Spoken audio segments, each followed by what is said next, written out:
এক ছিল ময়ূর। তার রঙিন পাখা আর নাচের জন্য সে বনের বিখ্যাত ছিল। প্রতিদিন সে বনের সকল প্রাণীর সামনে তার সুন্দর পাখা মেলে নাচত আর নিজের সৌন্দর্যের জন্য অহংকার করত। কিরে, কেউ কি আছে আমার মতন সুন্দর? এই বনে হাজারটা খোঁজো, আমার মতো সুন্দর কাউকে পাবি না। এই বনের সবচেয়ে সুন্দর আমি, বুঝছিস? কেউ আমার ধারে কিনারও আসতে পারবে না। হ্যাঁ ময়ূর, এখানে সবচেয়ে সুন্দর তুমি। এই বনের আর একটাও কেউ নেই তোমার মতো। তুমি সবার সেরা সবচেয়ে সুন্দর পাখি। এই বনে তোমার মতন কেউ নেই।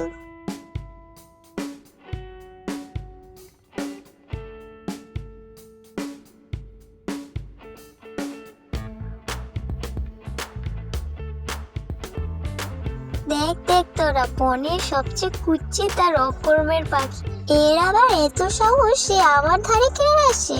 এই কাক, এখান থেকে চলে যা বলছি। এত সাহস তুই আমার কাছে আসিস? তুই জানিস না তোর ছোঁয়া লাগলে আমি অসুন্দর হয়ে। কি বলছো তুমি ময়ূর?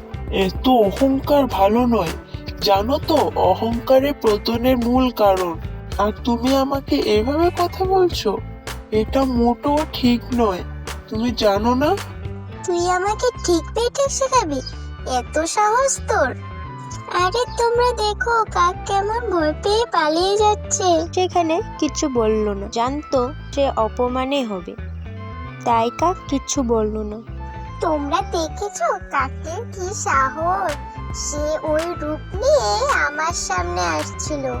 সে ভেবেছিলটা কি আমার সামনে আসলে কি সে আমার মতন হবে?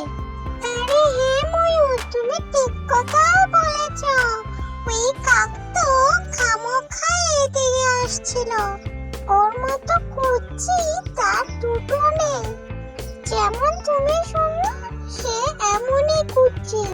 তখনই হঠাৎ আকাশে বিদ্যুৎ চমকাতে লাগলো, জোরে বৃষ্টিপাত হতে লাগলো, আর সব পাখিরা নিজের জান প্রাণ বাঁচানোর জন্য উড়ে চলে যাচ্ছিল।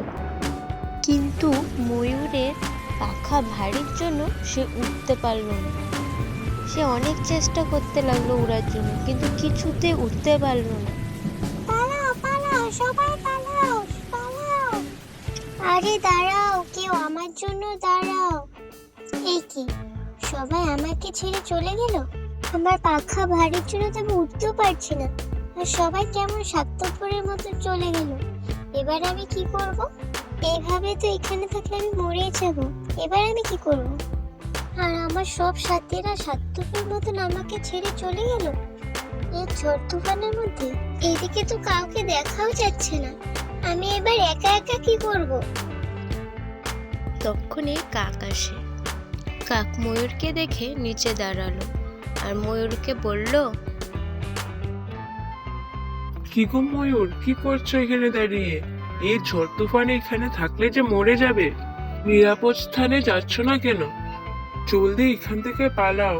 আর তোমার সঙ্গী সাথীরা কোথায়? তাদের তো দেখা যাচ্ছে না। কি বলবো তোমায় কাক, আমার যে এই অহংকারই আমার পতনের মূল কারণ হয়ে গেছে। আজের বিপদের দিনে আমার সৌন্দর্যের কোনো কাজেই লাগছে না, আর আমার পাখা ভারী হওয়ার জন্য আমি উড়ে যেতেও পারছি না।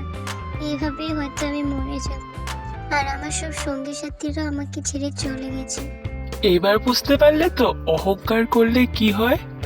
যাই হোক, এখন আমাদের কোনো নিরাপদ স্থানে যাওয়াটাই উচিত হবে। চলো আমার সাথে।